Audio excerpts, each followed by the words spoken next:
So let's talk about marriage. The effects of marriage. Yeah, I put some of my own notes in parentheses for the most part. I typed this in 3 sittings, so it might not all be very consistent. I put a note at the top. I'm using the word we instead of I don't know too. I think I got all of them though. I think you did. Yeah.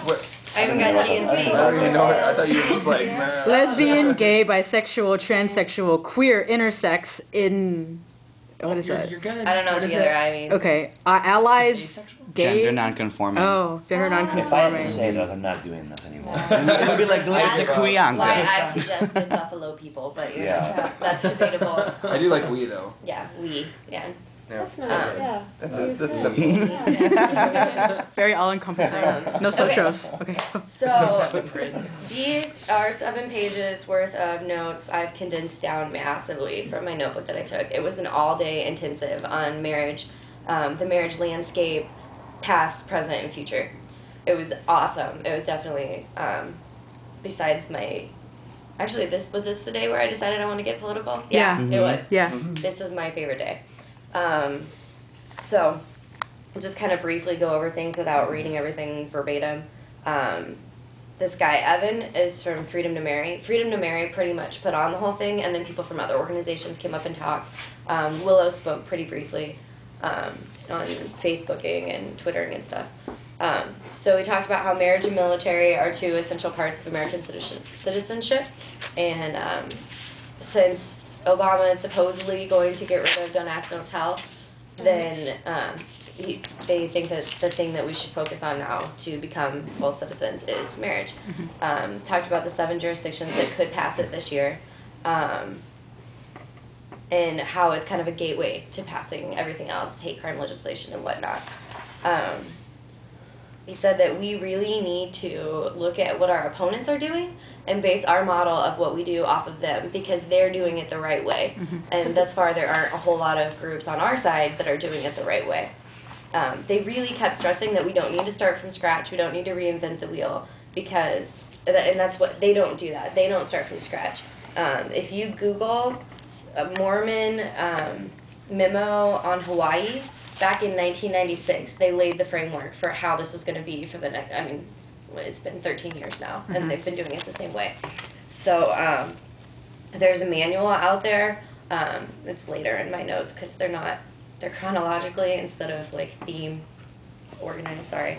But there's a manual that we need to get that I believe Mass Equality put out, Massachusetts, and we can take that and learn from them. I thought this was really important. They treat each battle as a battle, not as a war. So, like, California was a battle. That wasn't a California-specific war. It was an American battle. So I think that that's really what we need to start doing is battle to battle, because it's not, it's not like once we pass marriage, it's not like a marriage war. It's an equality war for Americans. Let's see. Yeah, the Mormon memo thing. I haven't had the chance to Google it yet, but they showed us some of it. And gross. Okay, so let's see. Movable middle. They talked about this a lot, and that's when I learned the phrase movable middle. So this is just what Evan talked about, but it'll be in my notes much more. But we need to have conversations. I would say the number one thing that they stressed about getting rights passed is conversations, personal conversations, one-on-one with people.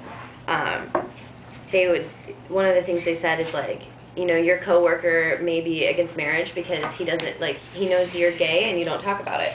So if you don't talk about it, why should he care about it?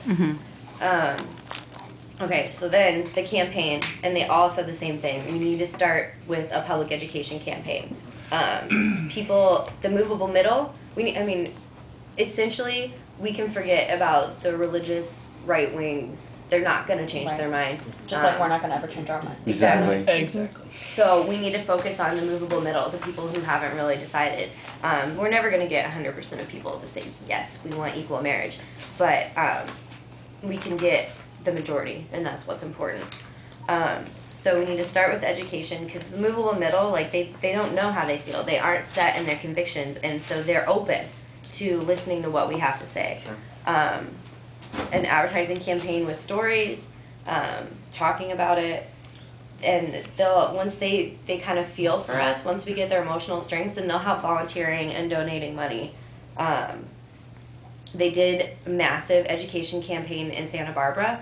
They didn't really explain why they didn't do this all over California, but they started, I believe, 3 years before Prop 8 even was an issue, and Santa Barbara was the only territory, including San Francisco, in California where Prop 8 lost by a landslide.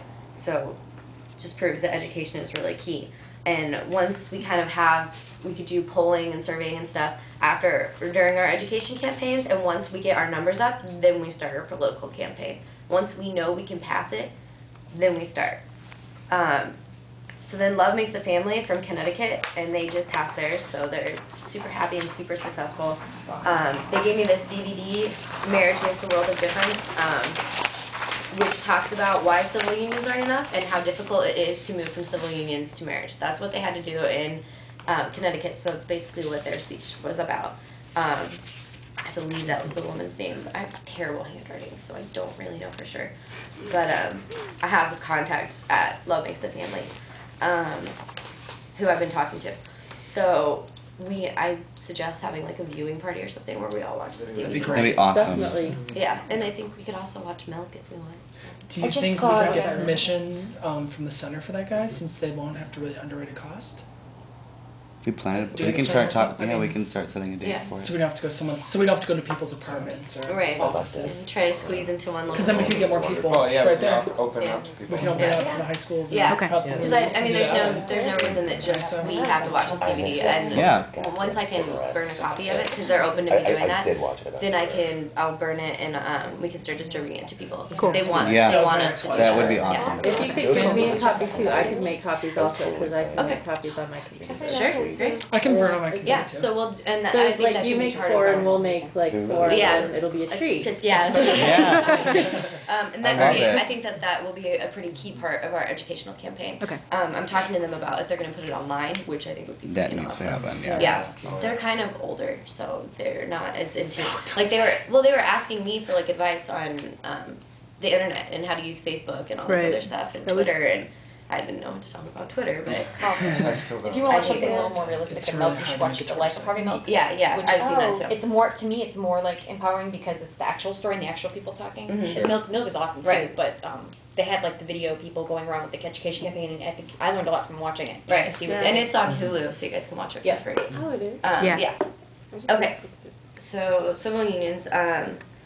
So one thing that was a little different about Connecticut, which I'm still not totally. I'm educating myself about kind of just the way the legal system works, just because now I'm interested in it. But they first had to deal with battling for a vote for a constitutional convention. Like every certain number of years, Connecticut has the option to elect for a constitutional convention, which would rewrite the Constitution. And they knew that if I'm going to call it a CC, or no, they call it Con-con, they called Con-con, it yeah. here. Con. Yeah. If they actually called for a con-con, they pretty much knew that they would put the marriage is between a man and a woman thing in there. So their strategy was a little different, but I still think that we can take a lot from it. Did they fight the con-con? They fought the con-con, yeah. And once they fought the con-con, then they got equal marriage legislation put into the Constitution or something. Interesting. Yeah, I'm still not. Didn't it just lose by landslide recently in our elections? 'Cause Yeah. they were calling for it. Yeah. Yeah, Yeah, they were it calling did. for it. They Yeah. sent out that thing and So everyone. we know that like Chicago anyway is not for, Right. Well, there actually were it's all statewide, different so. groups that didn't want a con-con. Oh, yeah. There was Because lots. like there's Yeah, a that lot was of things that could get huge. put in Right, there. and that's Eyeballs. what they talked about. They because of the con-con, they got to reach out to a lot of really great coalition people, and I think that these are some of the same coalitions that we can reach out to. ACLU, Planned Parenthood. They found some liberal clergy. GLAD. I have contact with the dude in charge of the board of directors at GLAD now, so Yes. he really liked. Planned it. Parenthood's a really good one. Yeah, We need to- They're also labor suffering unions. from Yeah. religious right. Education unions, and then they also said that it's good to reach out to people who are neutral and ask them to remain so. So we don't have to ask people to necessarily vote our way, but we can ask them to not vote the other way. So they said the best, like one of the biggest groups was just legal women voters or women of voting age. Constitutional scholars, I think that's key. We need to start getting some constitutional scholars, at least on our side. Yeah, I don't remember what CBIA was, but it's something. They suggested we do massive, I want to say it was maybe their Board of Education, massive researching and polling. Like, we don't